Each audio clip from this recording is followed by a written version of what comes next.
வணக்கம். Welcome to Kannadikkaran news. இன்னைக்கு நம்ம திரைவிமர்சன நிகழ்ச்சியில் எந்த படத்தை பார்ப்போம்னா, நடிகர் விஜய் சேதுபதி சூரி நடிப்புல வெற்றிமாறன் இயக்கத்தில் வெளிவந்திருக்க விடுதலை பார்ட் 2 படத்தை தான் பார்க்க போறோம். விடுதலை பார்ட் 2 இந்த படம் பார்ட் 1 கண்டினியூஷன். பார்ட் 1 எல்லாரும் பார்த்துருப்பீங்க நம்புறேன். பார்ட் 1ல சூரி குமரேசன்ற ஒரு ரோல்ல பண்ணிருப்பாரு. ஒரு சாதாரண கான்ஸ்டபிளா வந்திருப்பாரு. அவர் வந்து தன்னோட டீமோட விஜய் சேதுபதி எப்படி பிடிப்பாருன்னு காமிச்சிருப்பாங்க. அவரோட மேலதிகாரில எப்படி அவர் குடும்பப்படுத்துறாங்க, அதெல்லாம் தாண்டி அவர் எப்படி வாழறாருன்னு காமிச்சிருப்பாங்க. விஜய் சேதுபதி கொஞ்சம் போர்ஷன்ஸா காமிச்சிருப்பாங்க. அதோட கண்டினியூஷன் தான் அது. ஸோ இந்த பார்ட் 2 கதைக்கு வரும். பார்ட் 2 இந்த படத்துல விஜய் சேதுபதியோட பழைய பிளாஷ்பேக் கதைங்க, அவரோட நோக்கம் என்ன, அவர் எதுக்காக ட்ரெயின் ட்ராக்ல பாம்பு வச்சாருன்றதெல்லாம் காமிப்பாங்க ஃபர்ஸ்ட் ஹாஃப்ல. செகண்ட் ஹாஃப்ல பாத்தீங்கன்னா அவர் போலீஸ் வந்து எப்படி தப்பிக்கிறாரு, போலீஸ் மறுபடியும் போய் எப்படி அவர் பிடிக்கிறாங்க காட்டுவாங்க. ஸோ இப்போ இந்த படத்தை பற்றி கொஞ்சம் ப்ரீஃபாக பார்ப்போம். பார்ட் 1 கம்பேர் பண்ணும்போது இது ரொம்ப சுமார் தான். பார்ட் 1ல சூர்யா நடிப்பு தான் இந்த இப்படி ஒரு சாதாரண கதையே கொண்டு போச்சு. ஆனால் பார்ட் 1ல கிடைச்ச பெருமை எல்லாத்தையும் சதிச்சிட்டாங்க தான் சொல்ல முடியும். ஏன்னா பார்ட் 2ல விஜய் சேதுபதி வந்து ஃபுல்லாக டைலாக் தான் பேசிட்டு இருக்காரு. பார்ட் 1ல அவர் சுத்தமாக டைலாக்லாம் பேசவே மாட்டாரு. அப்படி இருந்துமே அவர் ரசிக்கிற மாதிரி தான் இருக்கும். அவர் நிறைய டைலாக்ஸ் பேசுறதுனாலே அவர் மேல இருந்த ஒரு அபிப்பிராயமே இந்த படத்துல போச்சு.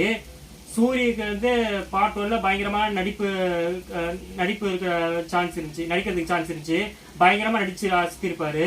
ஆனா இந்த பார்ட் 2ல ரொம்ப அதிகம் போர்ஷன்ஸ்லாம் வரல. அதுவும் மொக்கையா தான் இருந்துச்சு வந்த போர்ஷன்ஸுமே. ஸோ சேட்டன் கேரக்டர் பார்த்தீங்கன்னா பார்ட் 1ல ஒரு நல்ல வில்லத்தனமான கேரக்டர்ல பண்ணியிருப்பாரு. இந்த பார்ட் 2ல பயங்கரமான சொதப்புல. மஞ்சு வாரியர் எதுக்கு வராங்களே தெரியல. அவங்க வந்து விஜய் சேதுபதிக்கு ஜோடியா வருவாங்க பிளாஷ்பேக்ல.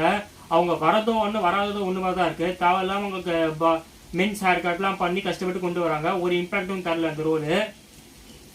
வேற ஏதாச்சும் புது ரோல் இந்த படத்துக்கு இம்பாக்ட் வந்துச்சான்னு கேட்டீங்கன்னா சுத்தமா எந்த ரோலுமே தரல. கதையும் ஒன்றும் பெருசா இன்ட்ரெஸ்டிங்காகவும் போல. ஃபர்ஸ்ட் ஹாஃப் பூரா பயங்கர போரிங்கா இருந்துச்சு. செகண்ட் ஹாஃப் அது காம்படிஷனா இதை விட ரொம்ப போரிங்கா போச்சு.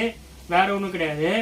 இவங்க வந்து அரசாங்கத்தை பயன்படுத்துறதுக்காக தான் ட்ரெயின் ட்ராக்ல பாம்பு வச்சாங்க. மற்றபடி மக்களை கொள்றதுக்கு பாம்பு இருக்குல்ல, அந்த மாதிரி சொல்றாங்களே தவிர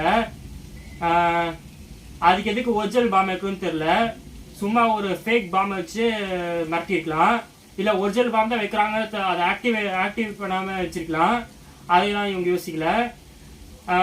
கடைசியில வந்து புதுசா ஒரு ஓசி வருவாரு சேட்டனுக்கு பதிலா. அவர் வந்து விஜய் சேதுபதி சரண்டர் ஆனாலும் சுற்றுவாரு. அதுக்கான காரணம் என்னதுன்னா, அவரை பிடிச்சு கொண்டு போவாரா. அதுக்கப்புறம் அவரோட படை வந்து பின்னாடி வருவாங்க. அவரை போலீஸ்ல நிறைய பேர் கொண்டுட்டு அவரை காப்பாத்திடுவாங்க. அந்த நோக்கத்துக்காக தான் அவர் சுற்றுவாரு. மற்ற போலீஸ்காரர்களுக்கு ஒன்றும் ஆகக்கூடாதுன்ற ஒரு நல்ல எண்ணத்துல. ஆனா சூர்யா அதெல்லாம் புரிஞ்சுக்காம அவருக்கு வண்டியை கிளைமேக்ஸ்ல பள்ளத்துல நிற்பாட்டு அவர் விட்டு போயிடுவாரு. இது என்னதான் லாஜிக்கும் தெரியல. இந்த படத்துல டைலாக்னா எதுவும் பெருசா ரசிக்கிற மாதிரிலாம் கிடையாது. விஜய் சேதுபதி அவர் பாட்டுக்கும் அரசியல் டைலாகே பேசிட்டு போறாரு. பிளாஷ்பேக்கா இருந்தாலும் சரி, இந்த போர்ஷனா இருந்தாலும் சரி, பிரசன்ட் போர்ஷனா இருந்தாலும் சரி, அவர் கூட சொல்லினே போறாரு. ஒரு கட்டத்தில் வாயை முடிஞ்சு சொல்றாங்க, அப்பயும் அவர் கேட்க மாட்டாரு. ஸோ இந்த படத்துல வந்து பாட்டுங்க இருந்துச்சு. இளையராஜா பாட்டு போட்டிருந்தாரு. ஆனா வந்து பழைய பார்ட் 1ல அந்த காட்டுமல்லி பாட்டு அந்த அளவுக்குலாம் பெருசா இந்த பாட்டு இந்த படத்துல ஹிட் ஆகல. ஸோ இந்த படத்தை எதிர்பார்க்கணும்னே தெரியல. பார்ட் 1 பார்த்துட்டு என்ன நடக்கும்ட்டு வேணா பாக்குறதுக்கு வேணா இந்த படம் இதுவா இருக்கும். இந்த படத்தை நீங்க என்டர்டைன்மெண்ட்டுக்காக பார்க்க முடியாது. இது full and full content oriented படம். அதனால நீங்க என்டர்டைன்மெண்ட் பார்க்கணும்னு வச்சீங்கன்னா டோன்ட் வரி. பக்கத்து ஸ்கிரீன்ல முஃபாசான்ற ஒரு இங்கிலீஷ் படம் போட்டிருப்பாங்க, பொம்மை படம் லைன் கிங். அதை போய் பாருங்க. Okay, thank you.